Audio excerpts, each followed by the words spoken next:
นี่แม่นเครื่องมือในการเป็นคริสตจักรการเริ่มต้นในการเป็นคริสตจักรสำหรับกลุ่มใหม่หรือว่าการบุกเบิกคริสตจักรใหม่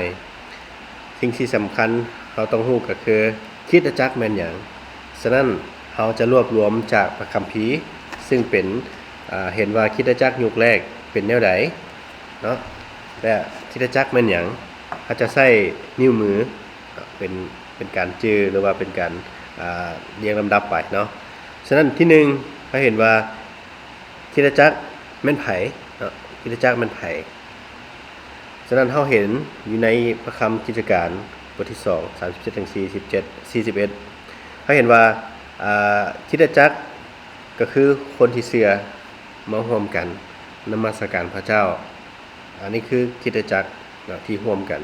นมัสการพระเจ้าเป็นผู้ที่เชื่อมาร่วมกันประจำอันนั้นเอิ้นว่าแม่นคริสตจักรเนาะแม่นไผเป็นคริสตจักรก็คือคนที่เชื่อแล้วที่2คืออยู่ไสคริสตจักร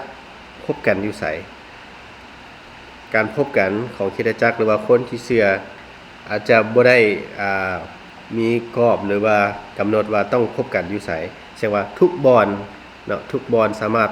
ร่วมกันเป็นคริสตจักรได้ตามบ้านเฮือนตามพระวิหารตามสถานที่ต่างๆที่สะดวกอันนั้น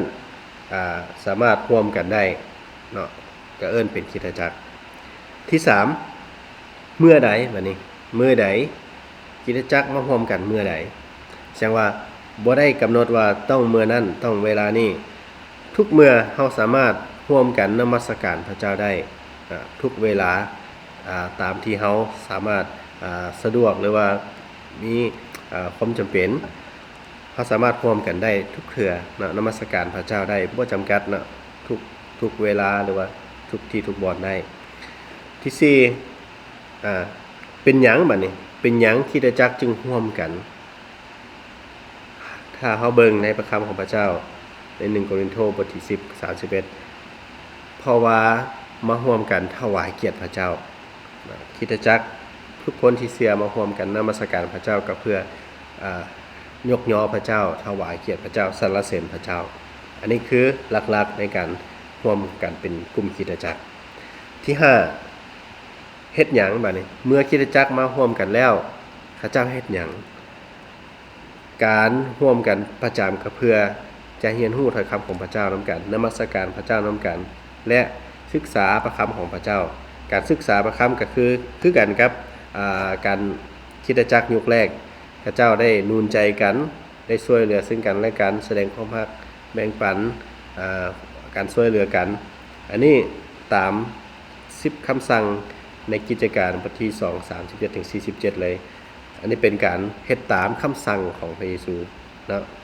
อันนี้คือการร่วมกันเป็นคริสตจักรซึ่งเราสิเห็นอยู่ในขั้นตอนที่4และทงหน้าที่4ในการร่วมกันเป็นคริสตจักรการเริ่มต้นในการเป็นคริสตจักรก็สิเป็นแบบนี้เนาะต้องรู้ว่าคริสตจักรแม่นหยังซึ่งมี5อย่างในการเป็นคริสตจักรเนาะอันนี้คือเครื่องมือในการเป็นร่วมกันเป็นคริสตจักร